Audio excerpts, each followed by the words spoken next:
This is Prague at the end of tourist season. When it starts raining, the fickle leave and the committed stay. But this is the end of my trip. I will be counted among the fickle masses. But the raindrops were an endless ellipsis to a journey that was much, much different.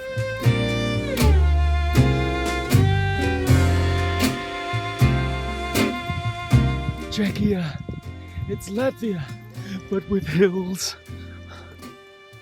So at the end of the treetop walk, looks like there are two options for coming down.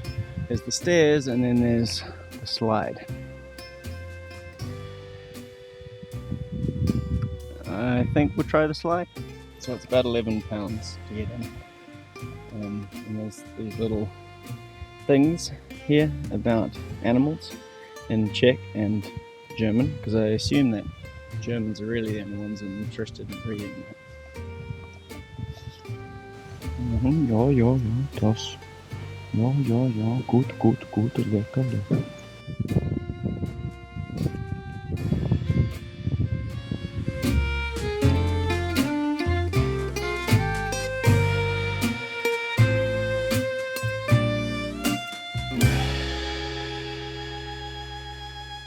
That's, yeah, disconcerting.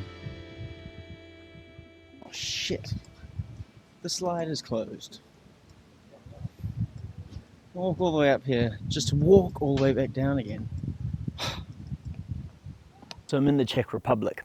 Last night I stayed at my friend Lukasz's place in Prague, and he said, "Why aren't you staying with me the whole time?"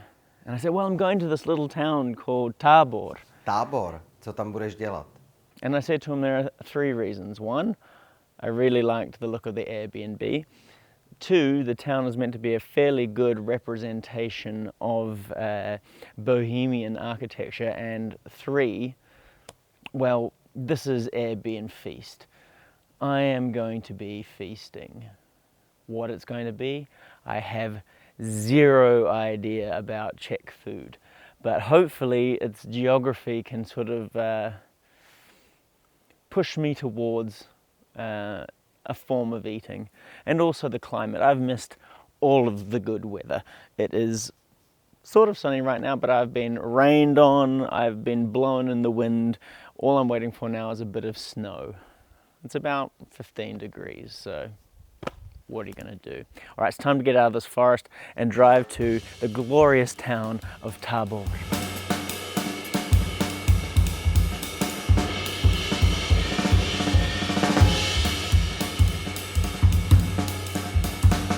I'm not a fast driver, but when you hit the motorway that has a speed limit of 130 kilometers an hour, suddenly I feel like I'm driving at warp speed and I'm all alone. Well, for the first time since episode 7 in Toulouse at least, and it's an isolating experience, like I'm experiencing some version of time dilation. I'll go home to Latvia and everything will have changed. The grass will be longer, the air will be colder, the trees will be barer, and my kids will be older. And all the while, I'll have existed at a slower speed.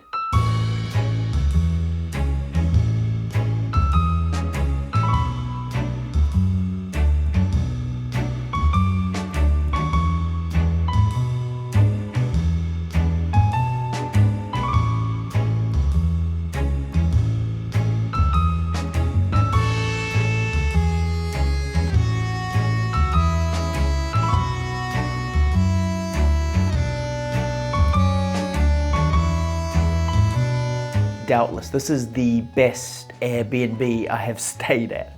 If you've been a follower of this series, which few people are, you'll probably agree with me. It was well appointed with meticulously effortless detail. There's a place called Albert, which isn't a market. I can't really find a market. It's a supermarket, and I've never been there before. And Lidl's a bit far away, so off to Albert we go.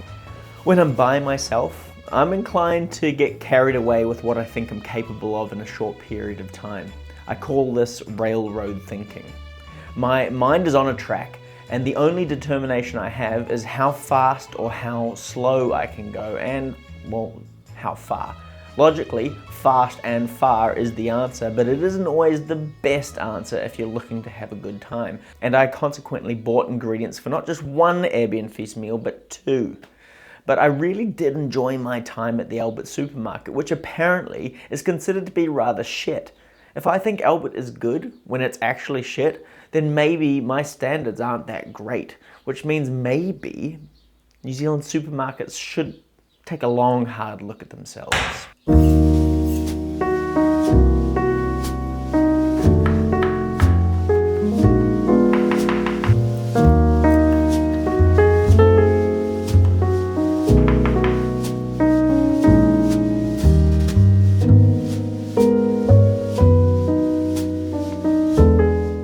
To the keen-eyed, it may be apparent what I'm making, or apparent that I'm making a version of something you're familiar with, tartare. I consider it to be a real treat. It's something I can't easily feed my children, so it doesn't get made, but alone, I'll go wild. Now, of course, this isn't a true tartare, and I'm not even sure that Czechs eat it, but this one is done without capers, but with peppers, onion, a heavy dose of salt, and a lashing of vinegar. I also made a tangy emulsion with tomato paste, vinegar, a touch of sugar and some egg yolk, whisked over a low heat until just thickened, plus a cream cheese and horseradish mix on toasted baguette. So, how do I describe that? Well, tangy, beefy, herby slightly, with a little bit of sweetness and the creaminess from that weird thing that doesn't actually translate, which I think might just be cream cheese. Holy moly.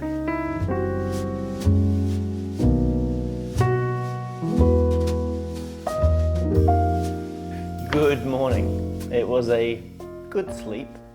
I seem to wake up a lot earlier these days since having kids, but by myself, it still doesn't change. So this morning, I'm gonna get on to cooking tonight's dinner. I'll be getting it nice and hot, and then turning it off and just sort of letting it sort of slowly cool down over the day, and then finish it off in the night. So we're gonna have to brown the pork and then chuck some water in along with some caraway seeds and some garlic and some onion, and then chop up all of these vegetables and just throw them on in there and let it stew. I'll be doing these little bread dumplings, bread and potato dumplings, a little bit later. And I think that will come out tasting pretty good, I think. I've never done this bread potato dumpling thing before. I don't even know if it is actually a thing. And I'm not sure what format I want it to take just yet. So bear with me. Things could change from what I'm saying right now. That's for sure. They always do. This is a leftover steak tartare omelette thing. That is a copious amount of food.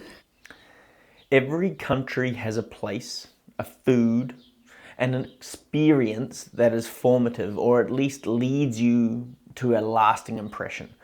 And looking back, I can obviously draw a line through a series of impulses and decisions from me and external forces that led me to this trip's formative experience. But that's not to diminish the journey that I had getting there, but it does make everything fall into place in a chronologically inconsistent order in my mind. This isn't the order of the journey you're about to see, but it is the order that I remember.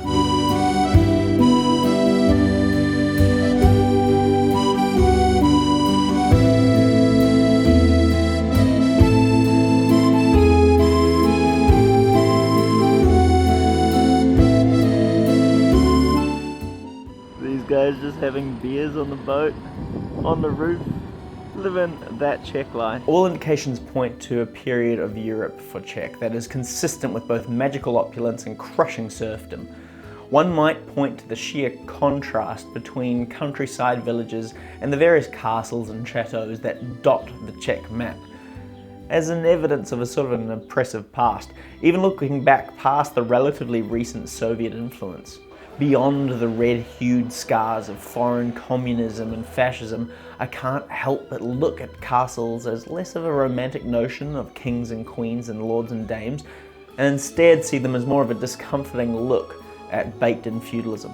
I also find it sad that what remains of those eras would be the results of oppression, which it seems can create very solid foundations. But still, 2025 is up to 700 years from when some of these castles were built.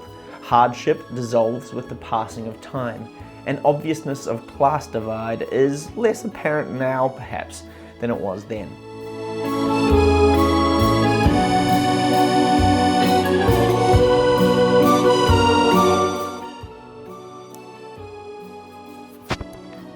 I think I should fly the drone over there.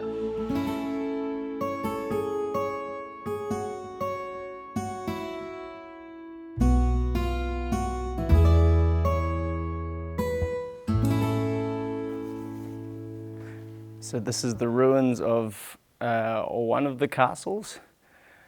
Really impressive. It looks like some of it is actually built into and out of the rock of this hillside, which is quite cool. I don't know much about this place because all the signs are in Czech and I don't have any data connection so I can translate anything. So here's me hopefully explaining who lived here and when. This is Device Kamen, which by contrast was built as a residence and a fort. Legends around it are romantic, to say the least. One young aristocrat goes hunting, but instead finds beautiful girl and falls in love. She does not trust him, as she shouldn't, and so to prove his love, he builds a castle for her. Now that is seriously extra with a capital E. Another legend goes that the Lord loved a poor farming woman, but the love was forever unrequited, and so he built the castle and named it after her stony heart. Bro felt seriously burned. But not as wild as this one. The same guy, according to legend, used to push his lovers into the river below when he got tired of them. Patrick Bateman, Czech style. But regardless of the legend, the castle was abandoned around 150 years after its construction. I mean, I'd move too if my memories of the place were anything like the legends I've just said. I'd build a castle here. Not this one. It looks like it was pretty miserable. But I'd knock this whole thing down if it wasn't a national treasure and put a little house on top of the hill. And imagine the leg workout you'd get going up and down that hill. Seems like they're doing some restoration, but not too much. It looks like it's tasteful. Tasteful? What the fuck? I didn't mean that. I mean, it looks like it's measured. I think sometimes you just got to resign yourself to the fact that time will eventually take everything.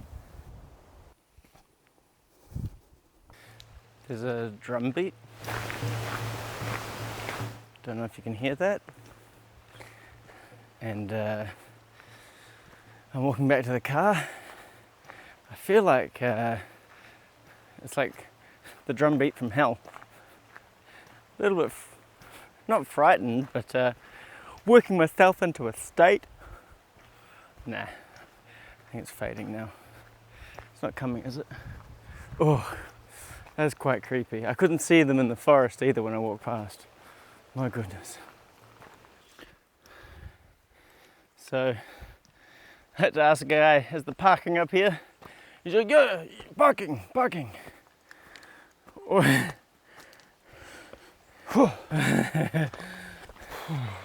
Brilliant. Jeans was a bad choice.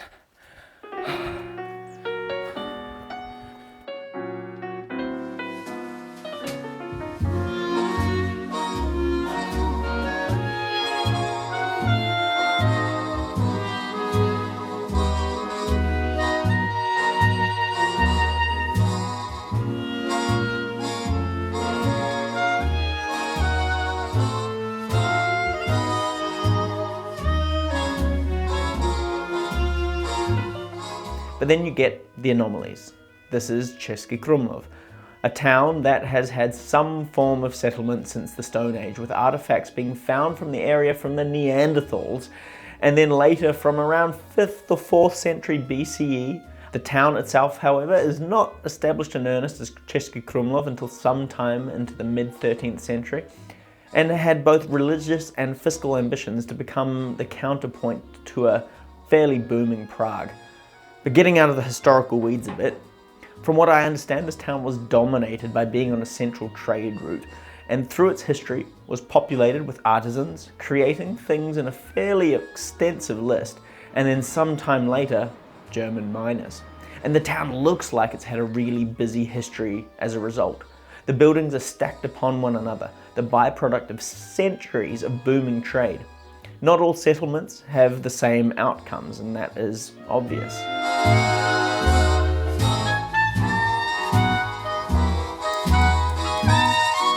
So I've noticed a small problem. This is the blender, but the base unit's not there. So we're gonna see how this thing goes, and hopefully it just sort of mashes to some extent my beautiful pot concoction, but we'll see.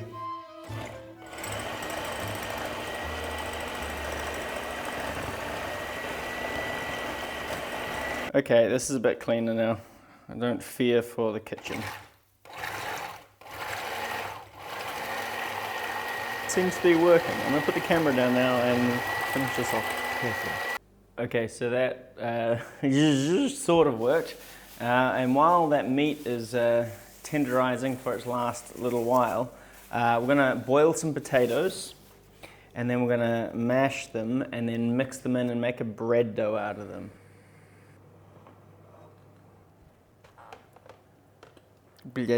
This is the definition of flying by the seat of your pants. Have I ever made a dough without measuring? Nearly every time. Have I made a dough with mashed potato in it? Absolutely not. The usual suspects are here, including yeast, until the potato joins the party, and the dough is scarily sticky with it in there. It rises slowly, and I broke out in a preemptive flop sweat. So much like a bagel, we're going to make a water bath simmering with a bit of salt and a bit of sugar. And then once we've done that, we're going to oil our hands. We're going to pull off a lump of this, form it into a ball, plop it in the water, and hope like hell this works. Size matters. I boiled 2 batches of these. The first were too big, but the smaller ones puffed up and cooked through easier and didn't crack under the growth. Phew! Flop sweat over. So basically, I think if they hold their shape, they are probably cooked in the middle, but I'm no expert. And these aren't a thing. I'm just inventing these as we go along. I am shocked at how that's come out. Quite well. I expected these to fail, but they've turned out quite fluffy and light, and the meat's tender, and the sauce is like nice and sweet and delicious. I'm happy. So how would I describe Tabor? Well, first let me address Lukáš. Yes, I understand why you might say, why Tabor? But I suppose as far as towns in this country goes, there is nothing particularly special about it. I also read that large amounts of how the city used to be have been demolished in favour of the relatively new. But in its own way, to me, its relative normalcy to you and relative exoticness to me is further indication of the traveller's gaze, which I think I'll hold on to as long as I can. I'd rather be a tourist that looks up than a local that looks down, even if we are all that person somewhere, sometime. So Tabor, you impressed me in my local LARPing, even if you aren't all that impressive to a local. Pointing the camera down these streets that I'll probably never get to walk down. It's one of the punishments.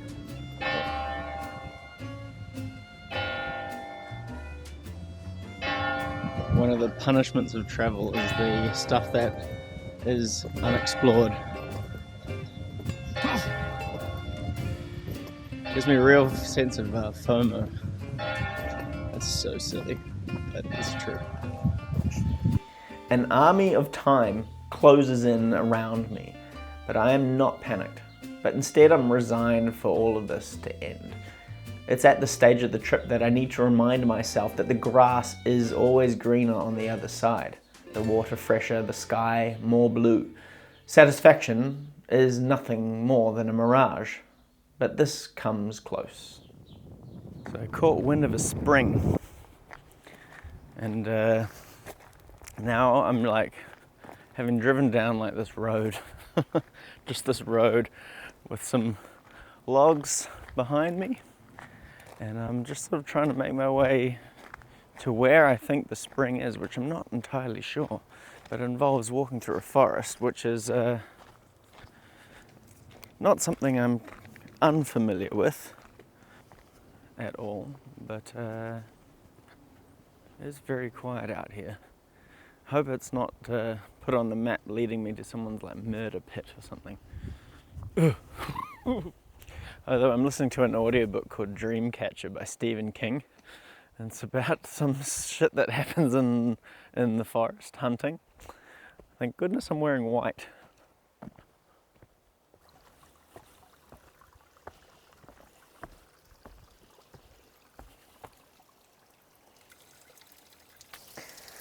So I didn't initially see, but it's so clear. It's just, that's water. Now there are cups here, but they're all extremely filthy, and I don't know whether they were left for public use, but I'm going to use my hand. Oh, so cold. Wow.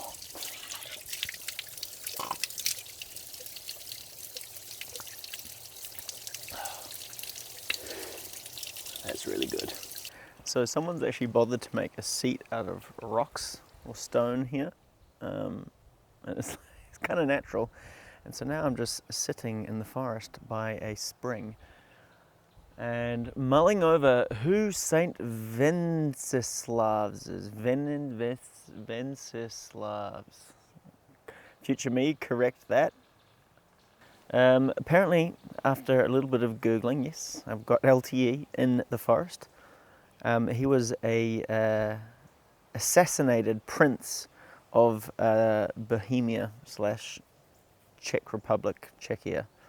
He was killed by his brother and posthumously was declared a saint and a king of the Czech Republic.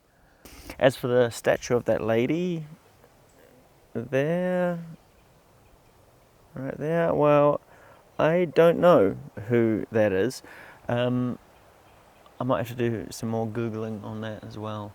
But people have left her tributes, some bracelets and things, necklaces, bits and bobs. Sort of reminds me of the story from Argentina, from the west, called La Diolindo Correa, who ran off into the desert after her husband was conscripted into a band of mercenaries, and she died in the desert with her baby, and the 3 gauchos came past and found her dead, but the baby alive, still feeding from her ever full breast. And now all along that highway people leave tributes of water for Diolinda, which I find fascinating, and it just shows that there is a certain power to water and the mystique behind it. Someone cared enough about the spring to put a statue there. I've been here for half an hour, not a soul.